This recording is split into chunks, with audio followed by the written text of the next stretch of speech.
Welcome to Drift into History. Tonight, we will travel gently once more into the ancient world.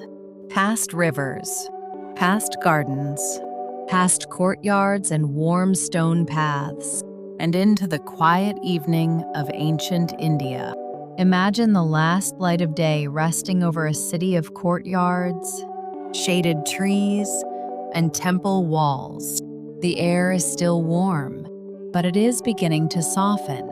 A breeze moves through banyan leaves. A lamp flickers near a doorway, and somewhere nearby, water touches stone with a calm, repeating sound. Ancient India at evening does not hurry into darkness. It slows. Courtyard by courtyard, path by path, lamp by lamp. Tonight, we are not here for kings, not for battles, not for the noise of courts or the movement of armies. Tonight, we are here for something quieter, the ordinary beauty of daily life at the end of the day, the soft sound of sandals on stone, the smell of rice and bread in warm rooms, the scent of flowers and earth after the day's heat, the little glow of lamps beneath carved arches. We will walk through shaded homes. We will pass temple steps. We will move beside gardens and water tanks. We will pause in courtyards where the air feels cooler. We will listen to evening birds, to distant voices, to the quiet life of a city settling into night. So take a slow breath. Let your shoulders soften. Let your hands rest, and allow the noise of the day to drift farther away. If thoughts appear, let them come and go. Do not hold them. Do not chase them. Let them move like water in a shallow pool, still for a moment, then touched by a ripple, then calm again. Now imagine standing beneath the wide branches of a banyan tree. The sky above is gold, then rose, then a deeper blue beginning at the edges. Its leaves move gently, not quickly, just enough to make a soft, dry whisper overhead. Below, the ground still holds some warmth from the sun. Stone paths lead toward homes and courtyards. A temple wall rises nearby, its surface pale in the evening light. A row of lamps waits along the step, not yet fully glowing, only ready, only waiting for the next few moments when the light will fall farther. Somewhere in the city, someone is drawing water. A clay pot lowered, lifted again. The sound is round and quiet. Nearby, a door opens. A woman steps into the courtyard with a small lamp in hand. The flame moves once in the breeze, then steadies. Farther away, another lamp is lit, then another, and the city begins to glow in small, warm points. Ancient India can be wide and busy by day, but in the evening, its spaces become intimate. A veranda, a courtyard, a shaded room, a temple threshold, a garden path beside water. These are the places where the mind can settle. These are the places where the day releases its weight. If you walk slowly, you begin to notice little things. A folded cloth on a low bench, a brass bowl catching the last sunlight, a garland of flowers hanging beside a doorway, a clay cup left near a wall, a water jar cooling in the shade, a child sitting quietly near the threshold, listening to distant voices from inside. Everything feels used, practical, gentle. Nothing arranged to impress, only arranged for life. A man crosses a courtyard carrying a tray. Someone shakes out a cloth. Someone else lifts fruit from a basket. A lamp is placed in a niche. The day is changing in these small ways, not with a single moment, but with many quiet gestures. And because of that, ancient India at evening feels deeply human. This is not the India of grand history alone, not the India of dynasties and borders and carved proclamations. This is the India of evening meals, of cool water after heat, of low voices in shaded rooms, of incense rising beside stone, of garden air moving after sunset. And because of that, this world can become calm inside your imagination, a place of rhythm, a place of softness, a place where ordinary life is enough. Now imagine a long veranda open to the evening air. Pillars hold the roof above. The floor is smooth stone, cooler here than in the open path. A breeze moves through the space. You hear one step, then another, then quiet again. Beyond the veranda is a courtyard with a water basin. Its surface reflects the sky. The first star appears there before you notice it above. Then you look upward, and there it is. Small, clear, steady, then another, then another. The day is breathing out, and you can breathe out too. You do not need to hold on to every image. You do not need to remember every detail. You can simply walk, simply listen, and let the soft evening of ancient India become a gentle place for rest. Welcome to Drift into History. Tonight we will wander through a quiet night in ancient India. And when you are ready, we will begin. Take one more slow breath in and out. Let your eyelids grow soft. Let the lamps guide you into calm. Let the evening air slow your thoughts. And gently, quietly, drift into history. Morning comes slowly to ancient India. At first, the sky is pale, a soft light above temple roofs and tree branches. The last stars fade quietly, one by one, and the air is cooler than it will be later, fresh, still, touched by the faint scent of earth that held the night. In the city, morning begins in layers, not with noise, not with sudden movement, but with one small sound, then another. A door opening, a clay pot lifted, a broom brushing dust from stone, a little water being poured into a basin. The day does not rush forward. It unfolds. Now imagine walking through a quiet lane between courtyard homes.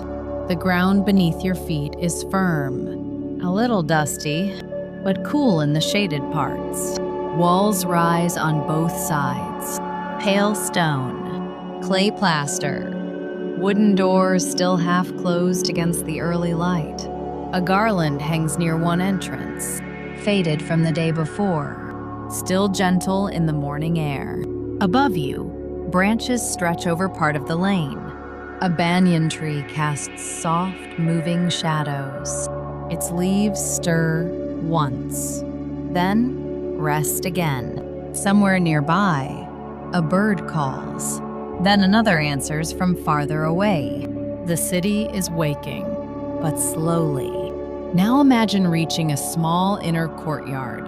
The space is open to the sky. A low platform rests beside one wall. A water jar stands in shade. Near the center is a basin of still water. Its surface reflects pale morning light, and the edge of a carved pillar.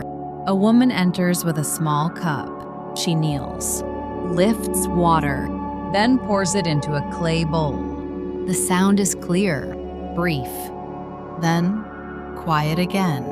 In another corner, someone shakes out a cloth once, then folds it neatly. A child sits near the threshold, watching, half awake, listening to the house begin. Morning in ancient India belongs to these small beginnings. A lamp put out after the night, a floor swept clean, water brought in, food prepared, a room open to air and light. These things are ordinary, repeated every day. And because they are repeated, they are soothing. Now imagine the first food of the day being prepared. A small fire has already been lit. Its warmth is gentle, not fierce. A pot rests above it. Steam rises slowly. Rice, perhaps. Or porridge. Flatbread dough is being shaped by practiced hands. Round, simple, steady. Nearby, fruit rests in a shallow bowl. Bananas, figs, perhaps slices of mango when the season allows. A little yogurt in a clay cup. A little milk, a little spice. Not much, but enough. Enough to begin the day well. You can smell warm grain, a little smoke, a little fresh herb, a little sweetness from fruit. The scents mix softly in the morning air. Now imagine stepping back into the lane. More doors are open now. A man carries a pot of water balanced carefully. A woman crosses a courtyard with folded cloth over one arm. A child trails behind, still sleepy, rubbing one eye. No one hurries, because the light is still gentle, because the heat has not yet arrived, because morning allows a slower pace.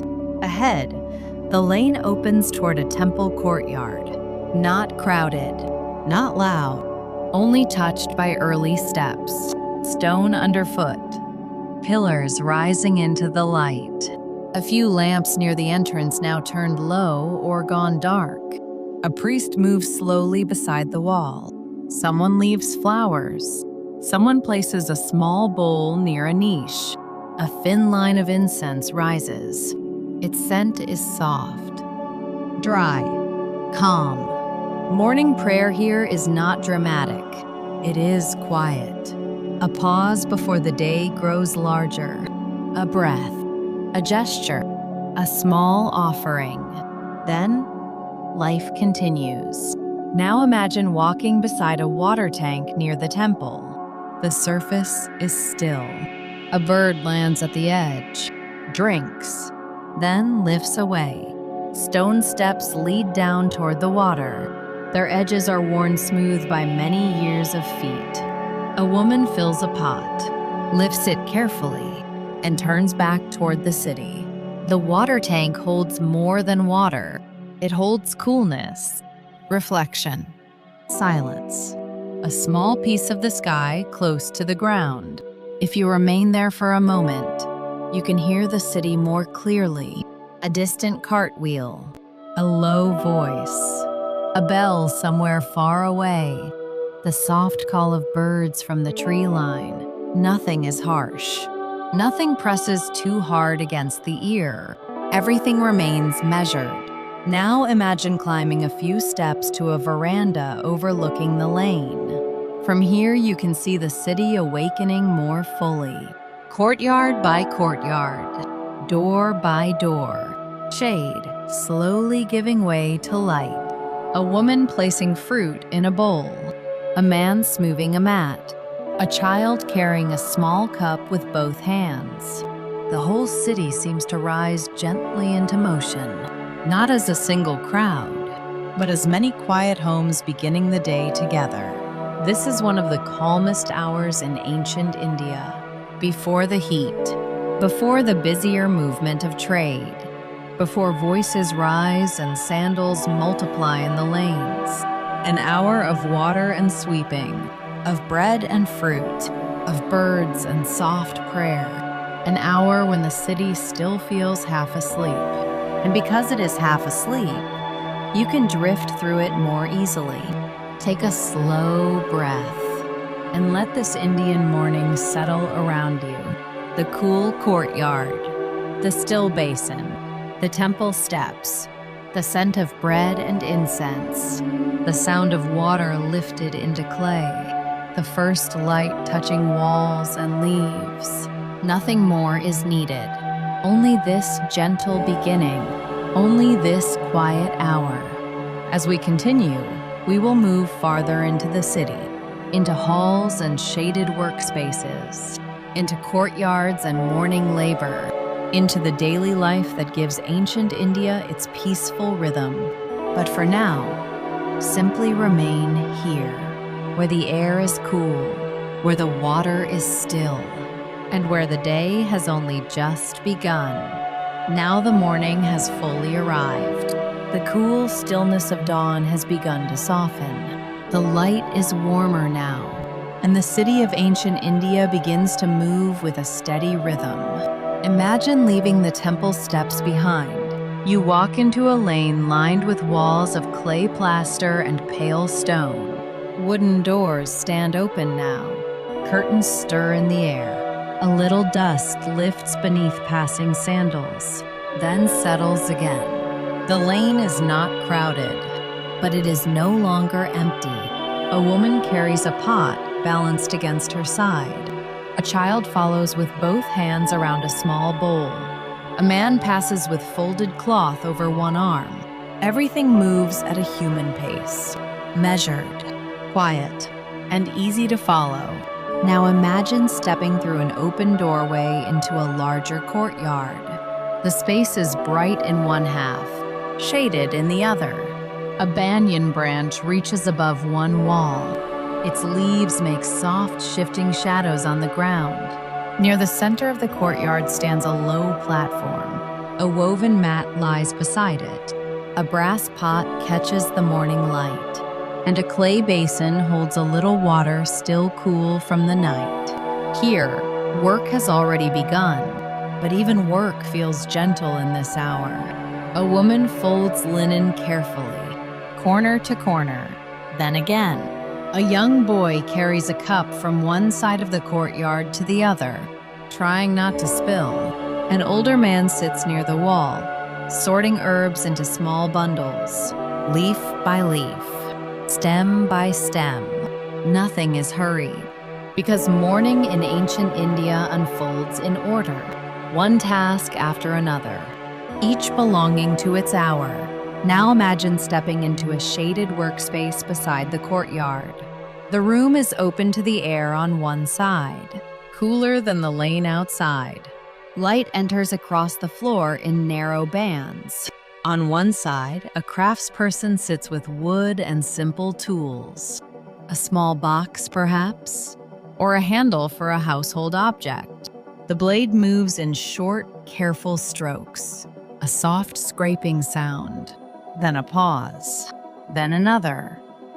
The wood smells dry and clean, warm already where the light has touched it, but still holding the freshness of morning. Nearby, in another alcove, thread is being wound. Fine cotton, perhaps, or linen, drawn gently between fingers, wrapped around a spindle, round and round. Emotion so calm, it almost disappears into the air. A child sits nearby and watches, then reaches out once to touch the thread. Curious, quiet, still learning the patience of repeated work. Now imagine a kitchen courtyard not far away. A small fire glows low. A pot rests above it. Steam rises softly. A hand kneads dough on a flat board. Press, turn, press again. Simple breakfast has given way to preparation for later meals. Grain is measured, rice rinsed, lentils sorted into a bowl, fruit placed into shade. You can smell warm flour, a little smoke, a little spice, perhaps turmeric, perhaps cumin. The scents do not rush toward you. They arrive slowly, layer by layer. Now imagine the sounds of the city as morning continues. A broom brushing the edge of a step, a cartwheel in the distance, the low ring of metal touching metal once, a bird calling from a roof, a little splash from a water tank farther down the lane, and beneath all of it, voices. Not loud, only near, only enough to remind you that many homes are beginning the same kinds of work at the same time. This is what makes the city feel calm, not silence, but shared quiet purpose. Now imagine walking farther into the neighborhood. The lanes twist gently between walls and courtyards. A veranda opens on one side, pillars casting long stripes of shade. Beyond it, you glimpse another open space, a basket of fruit, a folded mat, a child sitting cross-legged with a toy made from wood or cloth. Across the lane, someone hangs wet cloth where the light can reach it. Drops fall once onto the stone below, then stop. In another doorway, a potter shapes wet clay. The wheel turns slowly. Hands rise around the form. A bowl begins to open, then deepen, then smooth. The clay shines a little in the light. The motion is steady, almost meditative. Not a performance, just a vessel being made because a vessel is needed. In ancient India, much of daily life is shaped by hands. Hands washing rice, hands lifting water, hands braiding flowers, hands smoothing cloth, hands shaping clay, hands cutting fruit. And because so much depends on careful hands, the pace often remains gentle. Attention matters. Patience matters. Quiet repetition matters. Now imagine a woman preparing a garland of flowers in a shaded corner. Jasmine, perhaps. Or marigold. The petals are bright, soft, fragrant. She threads them one by one. The scent rises around her, sweet, fresh, delicate. A child beside her tries to help, dropping one flower, then laughing softly, then trying again. This is the kind of morning detail that never enters royal records, but it is part of the real life of the city. And because it is small, it can be soothing to imagine. Now imagine returning to a veranda that overlooks a lane. From here, you can see more movement than before, still calm, still measured. A merchant passes carrying cloth. Someone else carries a covered basket. A man balances two small pots from a yoke across his shoulders. A girl walks beside him, barefoot, quiet. The city is becoming busier, but only gradually. Only in layers. Nothing arrives all at once. Now imagine a water tank at the edge of this neighborhood. Stone steps descend toward the surface. A few people stand near the top, filling vessels or rinsing bowls. The water catches the light and gives it back in broken shapes. A pigeon lands on the edge, drinks, then lifts away. The tank holds more than water. It holds coolness, reflection, a little pause inside the movement of the city. And that pause belongs to morning, too. If you remain long enough, you begin to feel the city's pattern. Water, shade, work, small meals, birdsong, light on plaster walls, the movement of hands. The repeated path from room to courtyard to lane and back again. Nothing here is grand in the way history books often prefer, but it is deeply human and deeply calming. Now take a slow breath and let this Indian morning settle around you. The courtyards, the verandas, the wood and clay, the flower garlands, the water tank, the soft voices in the lane. Soon the light will grow stronger, and we will move toward the slower hour of midday, toward food, toward shade, toward the quieter heart of the day.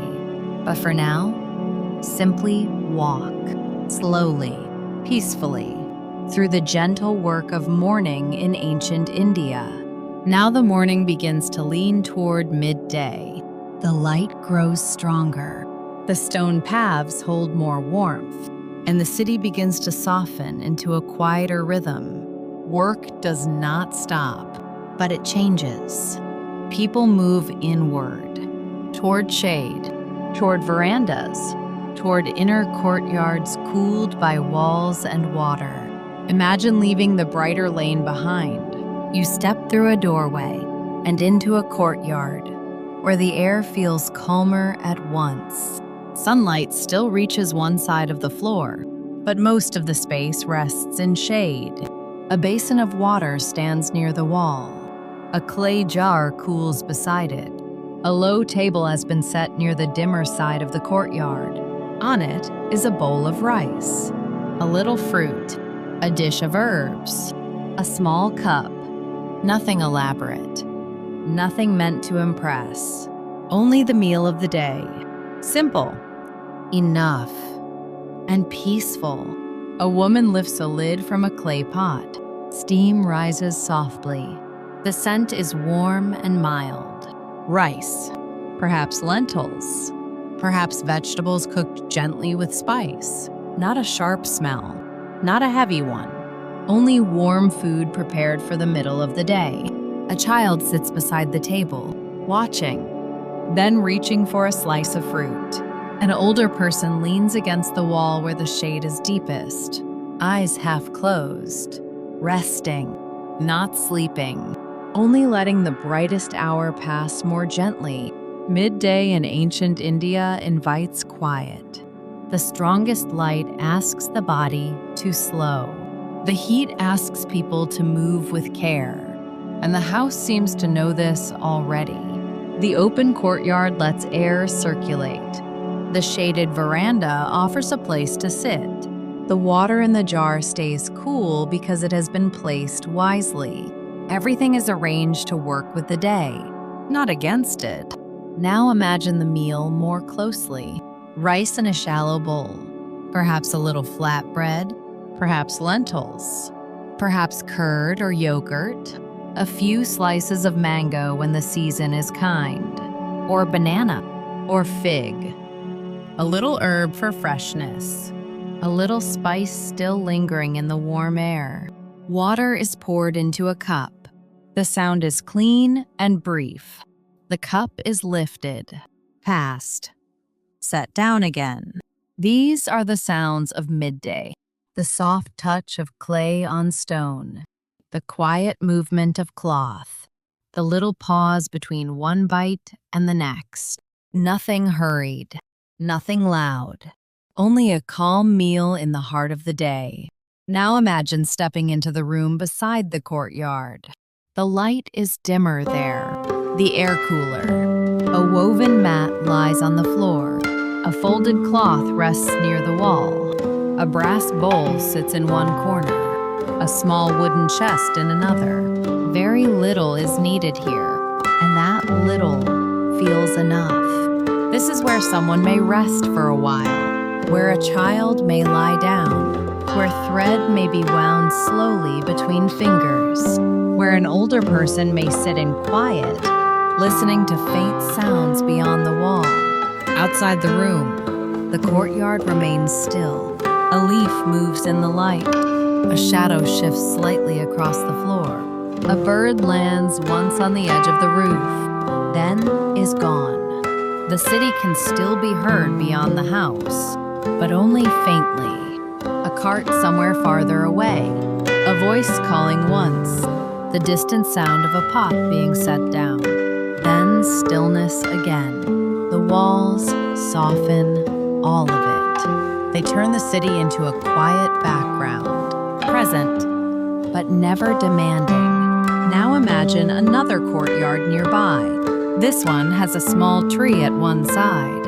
Its leaves cast delicate patterns over a stone step. A girl rinses a cup in a shallow basin. The water breaks into circles, then settles. Beside her, fruit is laid on a cloth to keep cool in shade. A bowl of rice waits near the doorway. Someone inside speaks softly. Another answers. Then quiet returns. This is how midday in ancient India moves. Not in grand moments, but in little sequences. A meal, a cup, a cloth folded, a mat unrolled, a child growing drowsy in the shade. These things do not appear in royal stories. but they are what make a day feel whole. Now imagine sitting quietly on the veranda. The stone beneath you is cooler than the path outside. The air moves just enough. You can smell cooked rice, a little fruit, a little clay, a little warm dust beyond the wall. You can hear a distant bird, a faint stir in the lane, then the sound of water poured from one jar to another. If you remain here long enough, very small things begin to feel important. The way light moves across the floor, the way a hand rests beside a cup after lifting it, the way the air changes when someone passes from the bright courtyard into the shaded room, the way the whole house seems to breathe more slowly at this hour. This is one of the softest parts of the day. Morning labor is behind you. Evening movement has not yet begun. The city rests between them, held in warmth, held in shade, held in a kind of patient stillness. And in that stillness, the mind can soften too. You do not need to think ahead. You do not need to hurry toward the next part of the day. You only need this courtyard, this rice, this fruit, this shade, this quiet middle hour. Now imagine someone lifting a small bowl from the table, another person folding the cloth beneath the fruit. The meal is ending, not with a clear stop, only with a slowing, with fewer motions, with longer pauses. The body begins to settle deeper into rest. The house grows quieter, and even the sunlight seems gentler where it reaches the floor. Take a slow breath and let this Indian midday settle around you. The cool jar, the bowl of rice, the fruit resting in shade, the woven mat in the dim room, the soft sounds beyond the wall. Soon the strongest heat will begin to loosen. The light will warm and soften, and we will step gently into afternoon, toward gardens, toward temple paths, toward the slower golden hour that leads toward evening. But for now, remain here, in the quiet shade of ancient India, where food is simple, where rest is enough, and where even the brightest part of the day can become calm. Now the strongest heat of the day begins to loosen. The light is still bright, but it no longer presses so heavily on the stone. The city starts to breathe again, slowly, gently. People begin to step out from the deepest shade. Doors open wider, verandas brighten, and ancient India returns, little by little, to the quieter work of afternoon. Imagine leaving the shaded room behind. You step once more into the courtyard. The basin still holds cool water. The clay jar beside it is dark where the air has touched it. A little breeze moves through the opening above, and the whole space feels more awake than it did an hour before. You pass beneath a carved arch and into a garden path. The path is narrow, stones set carefully beneath your feet. On either side, low plants grow in ordered beds. There are herbs here, fragrant leaves close to the ground, perhaps jasmine climbing beside a wall, perhaps marigold in bright pockets of color. The scent is soft, green, a little sweet, the kind of scent that arrives only when the air begins to move again. Now imagine the garden more clearly. A tree at one end, a little shade beneath it, a basin near the middle, and beyond it, a path that leads toward a temple. Not a great dramatic temple, not crowded, just a calm, sacred place within walking distance of home. The path itself feels restful. It curves slightly. It passes along a wall touched by afternoon light. A few petals have fallen near the edge. A bird lands for a moment on the path ahead, then lifts away. Somewhere close by, water is being poured from one vessel to another. The sound is brief, then quiet again. Now imagine another part of the house beginning its afternoon work. A woman sits on a veranda sorting flowers, one by one. White blossoms in one bowl, orange petals in another. Some are for scent, some for garlands, some perhaps for a small offering later in the evening. A child beside her counts them for a while, then forgets the counting and simply watches the colors gather. Nearby, a cloth is mended, thread pulled through fabric, drawn tight, then pulled again. A brass vessel is polished with a soft cloth. Small circles. Again and again. The metal catches the lower light more warmly now. Not sharp, only golden. This is what makes afternoon in ancient India feel different from morning.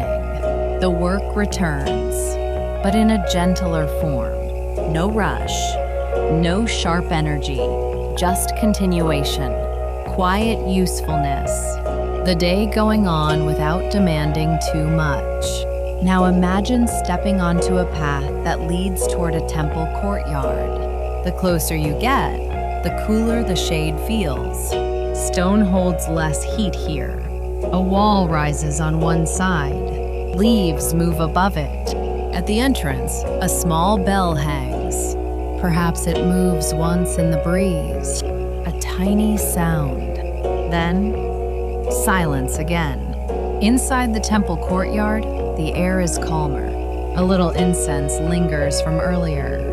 The scent is dry, soft, a little sweet. A few people cross the courtyard slowly. One carries flowers, another a small bowl.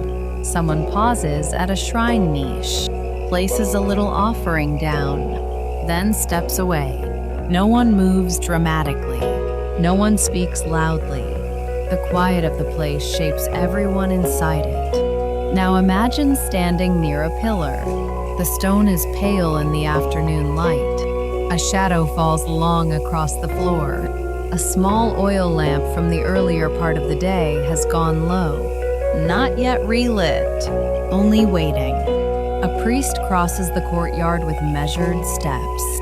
His hands hold a small vessel. He disappears into an inner space for a moment, then returns. The whole temple feels less like an event and more like a pause, a place where breath becomes slower, where footsteps soften, where the mind notices stillness. Now imagine leaving the temple and returning toward the home, through another garden lane. The air feels better now, less heavy, more open. Children move through the paths a little more freely. Someone carries fruit from one room to another. Someone else lifts a mat and shakes dust from it once. A pot is moved off a low fire. A cup is rinsed at the basin. The sounds of the city return in layers. A cart somewhere distant. A bird in the trees. A voice calling softly across a lane. The faint sound of cloth moving in breeze. Each sound small, each one given room. Now imagine a long outer wall touched by late light. Its color has changed from bright to warm, a deep pale gold now. The shadows of leaves tremble across it. A monkey might pass far above on a roof line. A squirrel might rush along a branch. The city is alive, but gently. Nothing crowds the air. Nothing pulls too hard at the mind. This is the kind of afternoon that invites drifting. Not because nothing happens, but because everything happens softly. Now imagine someone preparing for evening without yet entering it. A lamp wick trimmed and set aside. Flowers gathered into a cloth. A low table wiped clean. A bowl of fruit placed in deeper shade. These are small acts, but they point toward the next gentle hour. The hour of lamps, of supper, of cooling air, of first stars.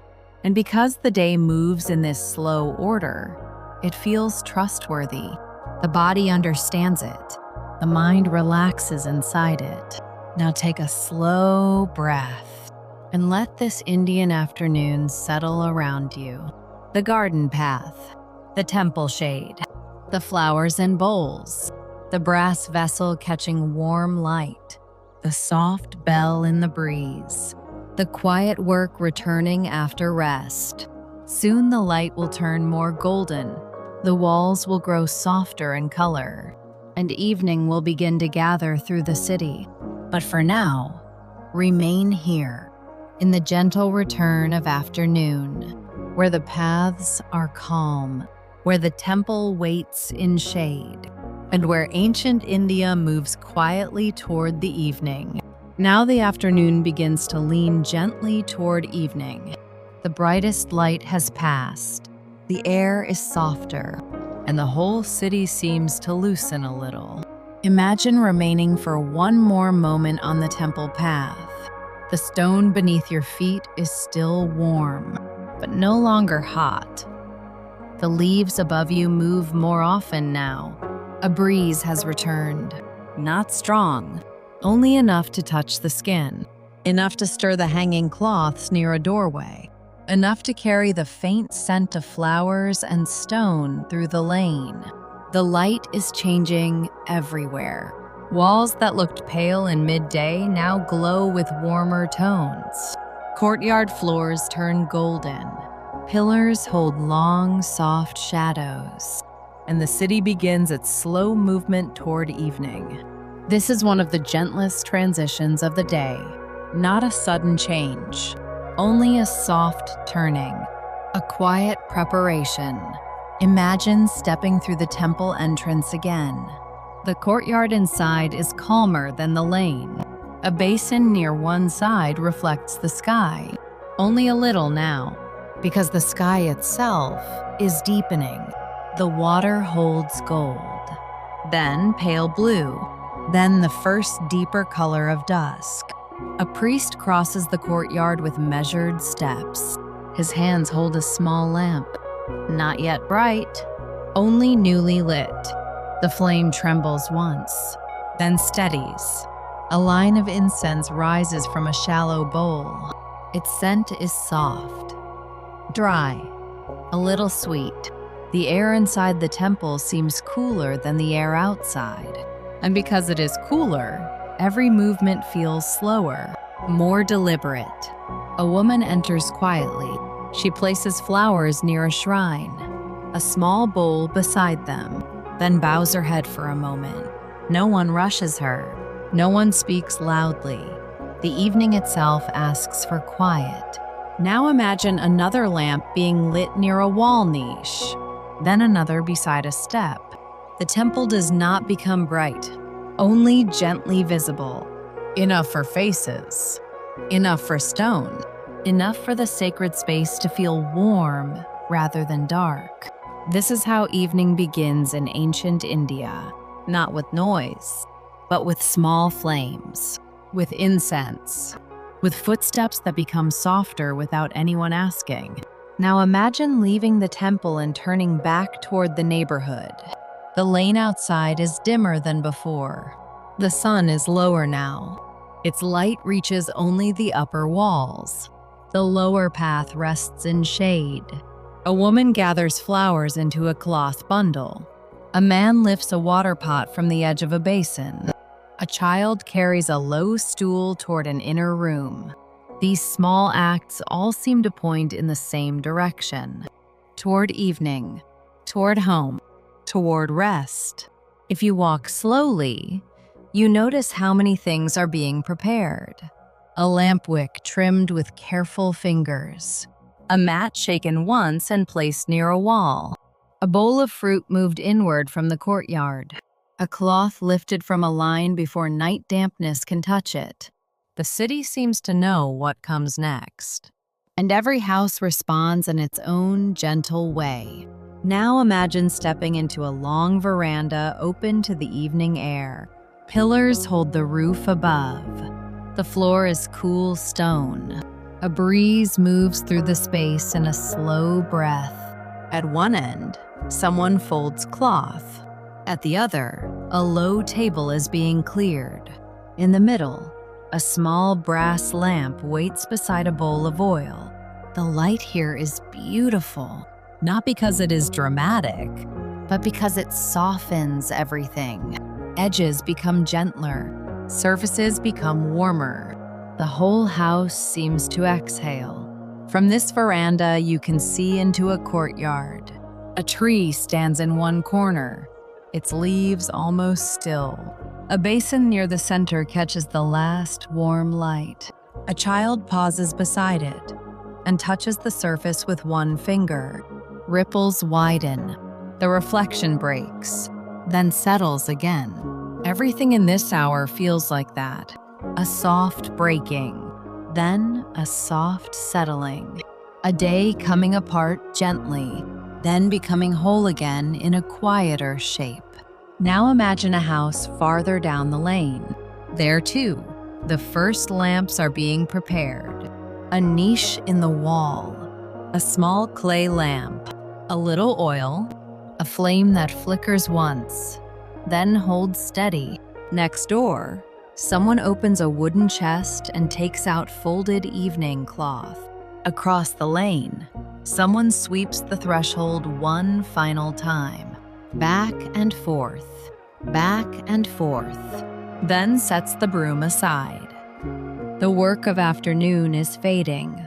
Evening has not fully arrived, but it is very near. Now imagine walking once more beneath trees near a garden wall. The scent of flowers is stronger now than it was in the heat of the day. Jasmine, perhaps, or marigold. A little sweetness in the air. A little green scent from leaves, a little earth where water was poured earlier. In the distance, perhaps, you hear a bird calling once before night, then quiet again. The whole city feels suspended in a soft middle place. Not day, not yet night, not work, not yet sleep, only preparation, only calm. Only the quiet hour when everything becomes a little more golden, a little more still. Now imagine looking up. The sky above the walls is wider than it seemed before. The blue is deeper. One small star may already be visible if you watch carefully. A faint point of light above the roofline, then another. A reminder that night is close, and with it, the gentler part of the world. The part made of low lamps, soft voices, shared food, cooler air, and slowing thoughts. Now take a slow breath and let this evening settle around you. The temple courtyard, the first lamps, the folded cloths, the brass bowl catching the last light, the breeze moving through pillars and leaves. The city preparing for rest without hurry. Soon the meal will be set out. More lamps will glow, and the first stars will spread above the courtyards of ancient India. But for now, remain here, in the soft evening light, in the temple shade, in the first quiet hour of night's arrival. Now the evening has deepened. The first lamps are already glowing. The last warmth of day still lingers in the walls, but the air itself has softened.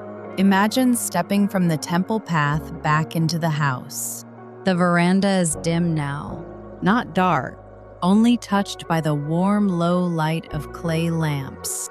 One flame burns in a wall niche, another near a doorway, a third beside a low table in the inner room.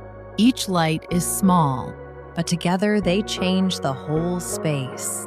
Stone no longer feels like part of the day. Now it belongs to evening. Now imagine the meal being prepared, not in haste, not with noise, only with the quiet work of bringing things together. A bowl of rice is placed on the low table, another of lentils, a little flatbread, a dish of fruit, perhaps banana, perhaps fig, perhaps mango when the season is kind, a little yogurt in a clay cup, a little herb, a little spice. Nothing elaborate, nothing meant for display, only the evening meal, Simple, enough, and shared. A woman tears bread into smaller pieces. A hand stirs lentils once, then sets the spoon aside. Water is poured from a clay jar into cups. The sound is clear, brief, then quiet again. A child watches the food being set out, then reaches toward the fruit. An older person adjusts a folded cloth near the wall and leans back into the soft shadow. The sounds in the room are small. A clay cup touching stone, a bowl being moved slightly, the rustle of linen, a low voice, an answer. Then, silence again. Not empty silence, comfortable silence, the kind that does not ask to be filled. Now imagine the smell inside the room. Warm rice, lentils, a little bread, a little spice rising softly in the heat, the dry scent of clay walls, the faint sweetness of fruit, and behind everything, the quiet smell of lamp oil warming near the flame. It is the scent of the day ending, the scent of home, the scent that tells the body it can begin to rest. Outside the house, the city has grown quieter. Fewer sandals pass through the lanes. A door closes somewhere nearby. A bird gives one final call before the sky grows darker. Then stillness again. The basin in the courtyard reflects one lamp and a strip of deepening blue. A leaf drifts across the surface. The reflection breaks, then settles. Inside, the meal begins. A piece of bread passed from hand to hand. A cup lifted, set down again. A few quiet words. A child leaning against a parent for a moment. A small pause, then another bite. In ancient India, the evening meal belongs to the gentlest hour. The work is done. The heat has passed. The lamps are lit, and the body no longer needs to move quickly. This is one of the reasons the hour feels so calm. Everything has already been carried, and now there is only sharing, only sitting close, only letting the day become soft. Now imagine another home nearby. There too, lamps have been lit. There too, rice has been placed in bowls. There too, the evening is gathering in a small room or courtyard. The same sequence repeats from house to house, not because it is commanded, but because the hour itself asks for it, because evening always gathers the city inward, toward food, toward light, toward quieter voices. Now imagine stepping into the courtyard after the meal. The air is cooler here, a little cleaner. The sky above is darker. The first stars are now clearly visible between the roofline and the branches above. One, then many more. A child pauses near the basin and looks up. An older hand rests lightly on the child's shoulder. No one says much. There is no need. The sky itself is enough. If you climb to the veranda or a flat rooftop, the stars feel even closer. The air moves more freely there. A folded cloth has been brought out. A lamp is set near the wall where the breeze cannot reach it too strongly. From this higher place, you can see other homes, other little lights, other courtyards, other quiet families entering the same calm hour. Ancient India at this time feels wide and close at once. Wide because the sky opens above every roof. Close because every home glows with the same small warmth. The first stars above India are steady. They do not flash or hurry. They simply appear and remain. That steadiness is comforting. Perhaps someone points toward one bright star. A child looks carefully. A quiet question is asked. A simple answer follows. Then stillness returns. This is one of the gentlest parts of the day. The body has been fed. The air has cooled. The mind no longer needs to follow the path of the sun. It only needs to rest in the hour. If you listen now, the sounds of the city are very soft. A cup rinsed in a basin, a lamp wick adjusted, the smallest movement of leaves. A voice from one courtyard drifting faintly across a wall. Then, quiet again. The quiet is never empty. It is full of calm life, full of breath, full of small things put gently into place. Now imagine sitting beside one of the lamps, watching the flame. It leans once in the moving air, then steadies. It touches the edge of a brass bowl, the curve of a clay cup, the folds of a cloth beside the wall. A lamp like this does not make a room bright. It makes a room soft. It tells the body the day has ended well. It tells the mind there is nothing more to carry. And that may be one of the most comforting feelings in the world. Now take a slow breath and let this Indian evening settle around you. The bowl of rice, the fruit, the warm lamp in its niche, the child at the basin, the stars above the veranda, the soft voices fading into the room. You do not need to remember every detail, only the feeling. Warmth, safety, stillness. Ancient India at night. Simple, quiet, and almost ready for sleep. As we continue, the lamps will burn lower, the stars will spread wider, and the whole city will drift into its deepest quiet. But for now, remain here, in the gentle hour of supper and lamplight. Under the first stars over India, now full night has arrived in ancient India. The last trace of evening is gone. The sky is dark and wide, and the city rests beneath the stars. Imagine standing once more beside a courtyard basin. The water is dark now, but not empty. It holds the faint reflection of a lamp near the wall, a pale line of moonlight, a small star trembling once in the surface, then breaking with a ripple.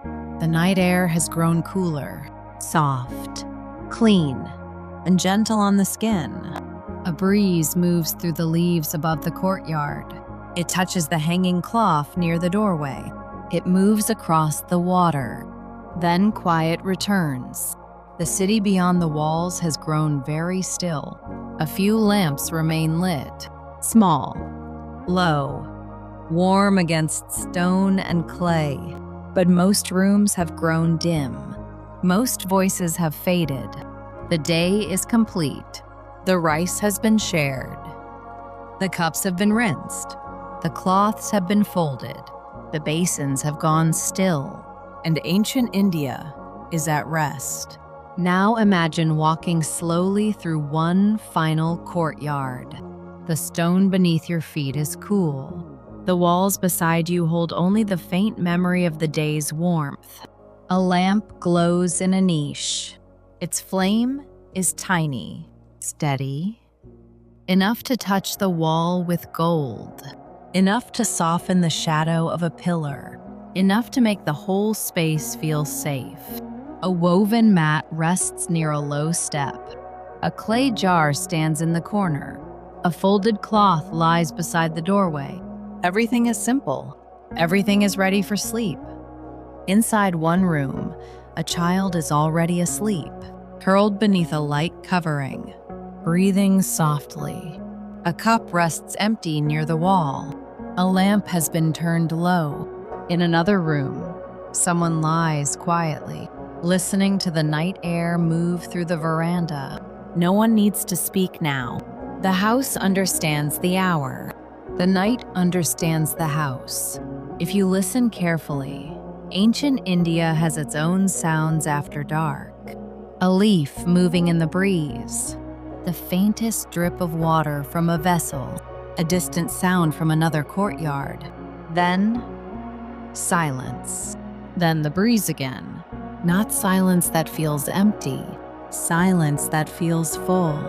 full of shade, full of cooling stone, full of rest.